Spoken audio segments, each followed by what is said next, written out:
দ্বিতীয় অঙ্কটা খেয়াল করো। দ্বিতীয় অঙ্কের কোশ্চেনটা বলা হচ্ছে যে লন 1 plus x equal to 1 plus লন এক্স।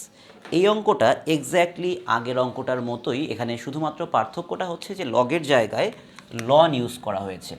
তো লন আসলে ডিফিকাল্ট কোনো ব্যাপার না, লন আর লগ একই জিনিস। লন এ এটা মানে হচ্ছে লগ ই বেজ এ, অর্থাৎ আগের অঙ্কটা আমার বেজ হিসেবে ছিল 10 আর এখানে আমার বেজ হিসেবে আছে ই। তো কী করবো আমরা আগের মতোই লন 1 প্লাস এক্স মাইনাস লন এক্স ইকুয়ালস টু 1। খেয়াল করো এইটাকে আমরা এপাশে নিয়ে এসেছি, সেই জন্য মাইনাস হয়ে গিয়েছে। এখন log a minus log b হইলে কি হয়? Log a divided by b, অর্থাৎ নেগেটিভ থাকলে এই সংখ্যা দুইটা একটা নিচে ডিভাইড হয়ে যায়, মাইনাস যার সামনে সে নিচে চলে যায়।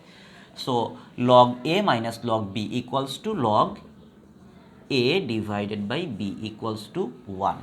এখন একটা জিনিস খেয়াল করে দেখো যে এখানে লন মানে কি? লন মানে হচ্ছে log e base 1 plus x divided by x equals to 1। So এই জিনিসটার সঙ্গে এটা আবার মিলিয়ে দেখো, এই বেজের উপর কি হয়, এই জিনিসটা ডান পাশের অংশটা পাওয়ার হিসেবে চলে আসে, আর এইখানে যেটা ছিল লগের ভেতরে যেটা ছিল সেটা ডান পাশে চলে যায়, 1 plus x divided by x. এখন একটা জিনিস খেয়াল করো, তো তুমি যদি এই লাইনটার পর এই লাইনটা না লিখে ডাইরেক্ট এটা লিখে দাও তাও কোনো সমস্যা নাই। সেই ক্ষেত্রে আমরা কি বলি যে লন তুলে দিলে ই চলে আসে। তাহলে পরের লাইনটা আমরা লিখতে পারি ই টু দি পাওয়ার 1, এই ভ্যালুটা হচ্ছে 2.718 equal to 1 plus x divided by x.